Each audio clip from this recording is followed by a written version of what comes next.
Allow me to introduce myself. I am FK Mwenda and this is Celeb Kona KE. I am bringing to you a story of a man that went above and beyond to steal, swindle, and make a name and billions for himself out of the sweat of the hand-hard money of the people of the Republic of Kenya. Ni ukweli katika jamhuri yetu ya Kenya tumekuwa na wezi na walaghai wengi ambao wametumia mbinu tofauti kuweza kuwaibia Wakenya. Lakini moja kati ya wengi ambao waliweza kustand out ni David Gakuyo, akitambulikana kama Daktari David Kariuki Ngare. Inaaminika Daktari David Kariuki Ngare kupitia kampuni yake ya uuzaji wa mashamba aliweza kuwaibia Wakenya takriban kitita cha shilingi bilioni 3. It is believed that Gakuyo swindled over 3 billion Kenyan shillings from Kenyans.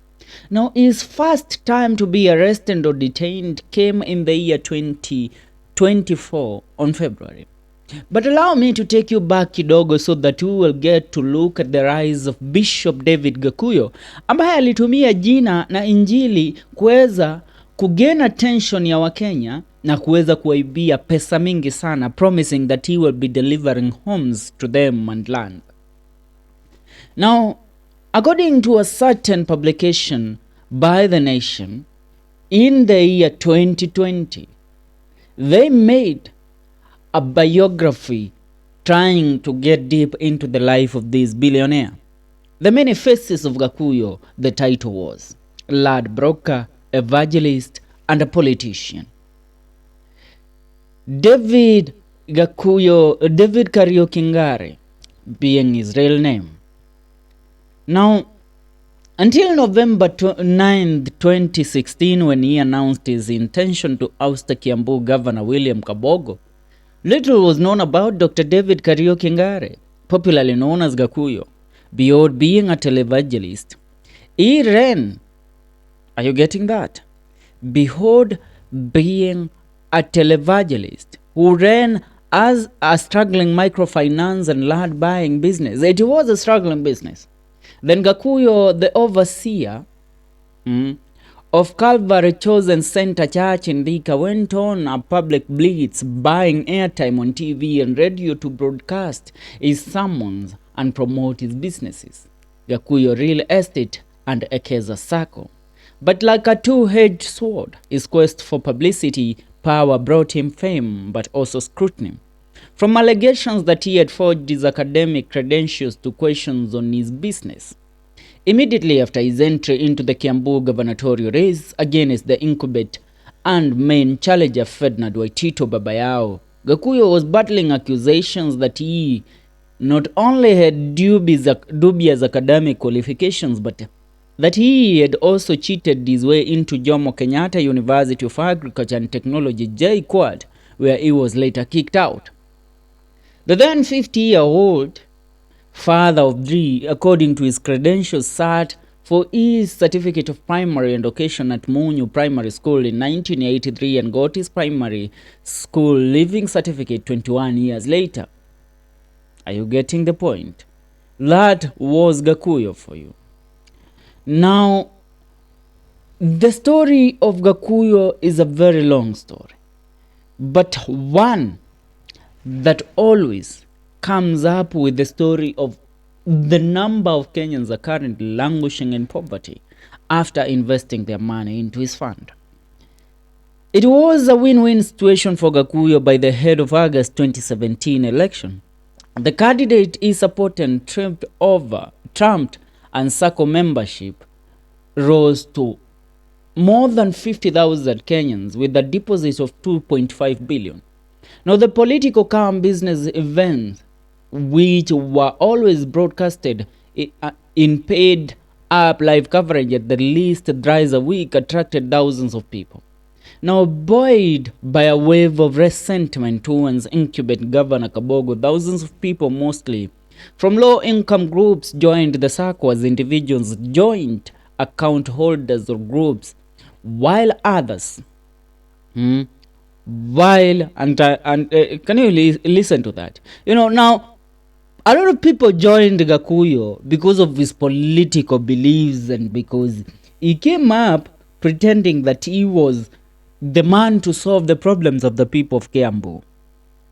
Now, beyond a wave of resentment towards the incumbent governor, Kabogo, thousands of people, mostly from low-income groups, joined the SACCO as individuals, joint account holders or groups, while others opened accounts for their children. Mpaka wengi walifungulia watoto. Now, while joining the SACCO, the members were convinced that their savings would also help them acquire land through sister company Gakuyo Real Estate, but it also crumbled like a cookie, attracting the attention of the regulator. Other than EKEZA being flagged by the Commissioner of Cooperatives, it would later emerge that members were convinced to make deposit with a promise that they would get 3-bedroom houses in Joska at 3.5 million after registering with just 20,000. Now the houses, which included 1.5 million 2-bedroom units which required a registration fee of 10,000, were to be handed over to members by March 2020. But that never happened. Instead, the management began taking the members in circles, giving new pledges that the housing projects would be relocated to Nakuru and other places because the Joska projects were no longer viable. Gakuyo, according to those who know him, fits in the billionaire club, with most of his wealth in assets spread across the country. The preacher owns a multi-million shillings home at the High-Head Nyeri Estate near the United Nations offices in Gigiri, which he is said to have acquired early in 2019 and drives High-Head cars, among them Range Rovers. In July 2015 interview, which is also published on the EKEZA website, Gakuyo said that in the 90s, after he ostensibly completed his O-levels, he left his Munyu village in Thika for Mombasa to start a maize roasting business. Pushed by hardships in the coastal city that led him to habits like chewing miraa, Gakuyo reportedly found himself working at his father's farm in the village. In 1990, his father he said introduced him to a survey firm where he was employed. In 3 years, he had started his company as a land broker. Thereafter, he partnered with a friend and opened up Jaka Investment Company, which was registered in 1995, but 4 years later the partnership died. He started Gakuyo Real Estate in 1998, and by 2015 the company was worthy 1 billion Kenyan shillings according to his narrative. Are you getting that? Are we sailing on the same boat? When it comes to this man, a lot has never been told. Now, let's fast forward. Let's fast forward this so that we can track down to where we are supposed to be. Now, on February 26th, 2024, that is when the news of the arrest of Bishop Gakuyo came to the limelight. But he went ahead to make noises in regards to the reason why he was arrested. But before we start the 2024 story, I want to take you back kiasi. I want to take you to 2018. For the first time, Gakuyo Are you getting me? To where Gakuyo Investment Company was the job that they were doing, its license was shut down or revoked. Now, a savings and credit cooperative society at the center of a housing scandal last year has been registered. This was an article in 2018 by The Standard. The announcement on EKEZA SACCO's license being revoked was made on Friday by Commissioner for Cooperative Development, Mary Mungai. In a Gazette notice, Ms. Mungai asked those aggrieved by cancellations of the SACCO's license to appeal to the Cabinet Secretary in charge. However, and I say, however, the Commissioner did not state what they found out during their investigations. Mungai only said the cooperative society no longer serves its purpose. Inspection was ordered by this office under Section 60 and found that EKEZA SACCO society had failed to meet its objectives. The notice labeled MR 4187405 read. It continues, I order cancellation of the registration of the said society under Section 61, Chapter 1. Any member of the EKEZA SACCO society aggrieved by this order may, within 60 days from the date this order is published in the Kenya Gazette, appeal to the Cabinet Secretary responsible for cooperative development. Bishop David Gakuyo, chairman of the EKEZA SACCO and Gakuyo Real Estate Company, came up with a Kenya shillings 3 billion deal which involved 7,000 Kenyans to join the house scheme. Prospective home buyers were required to deposit a minimum of 10,000 as booking fee. Now let's look at the whole start saving plan.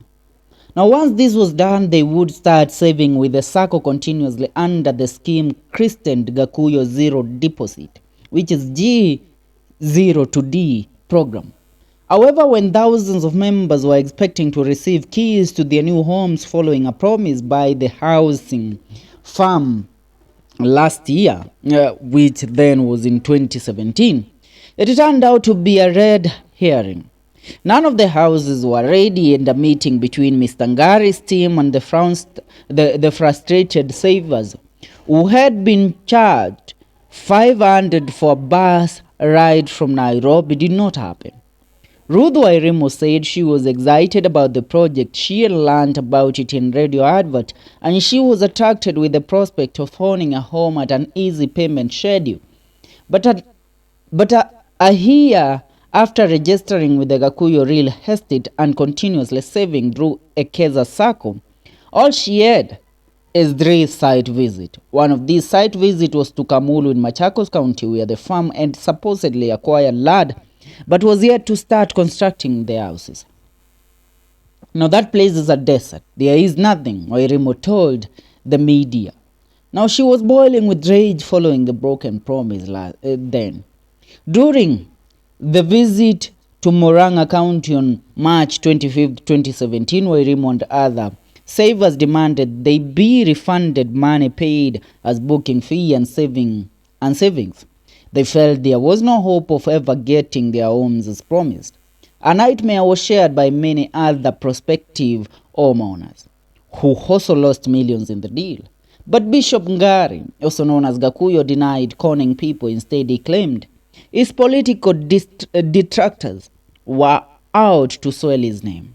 These are people who are working tirelessly to paint me as a criminal in order to bring my church and business down, said Gary. I am a man of God who fears and follows his teachings.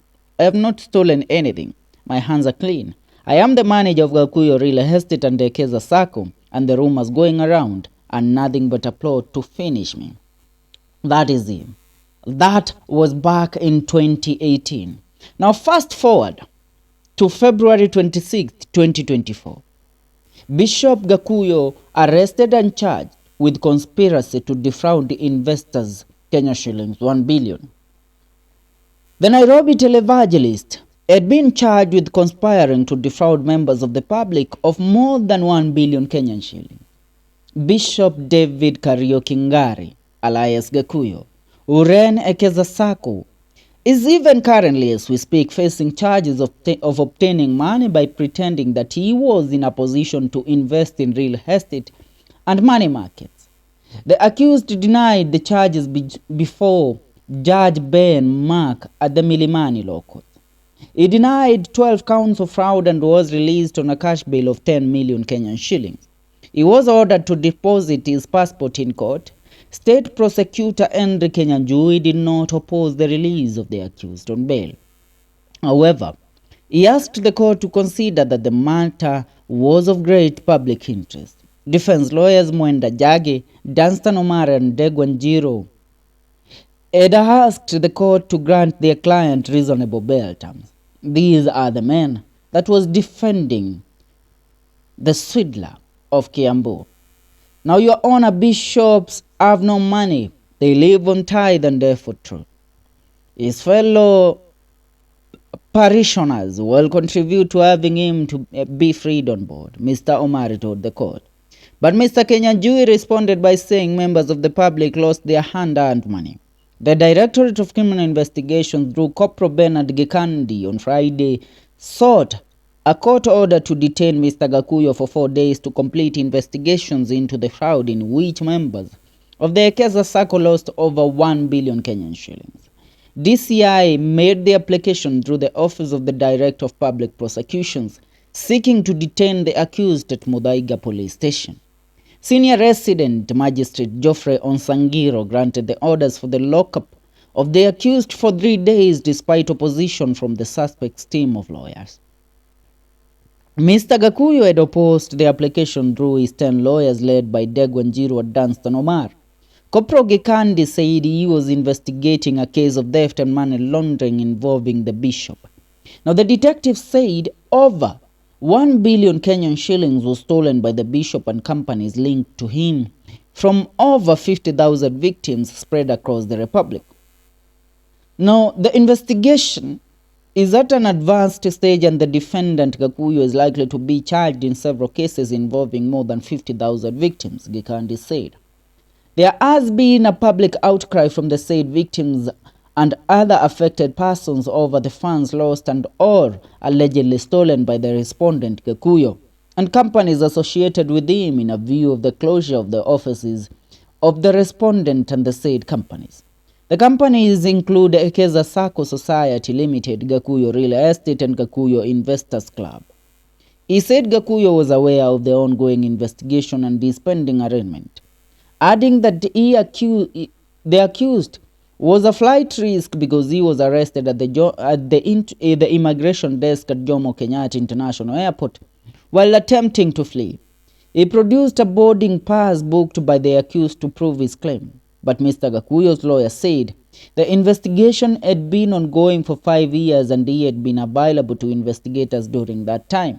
The accused was arrested at the Jomo Kenyatta International Airport while trying to flee the country to Zambia. That is the case of a man that stole millions from the people of the Republic of Kenya. Let me tell you, how Gakuyo came to gain the trust of the people of the Republic of Kenya is through him pretending to be a gospel minister, pretending that he and the interest of the people of the Republic of Kenya at heart, which was not true because months later, Gakuyo started disappearing.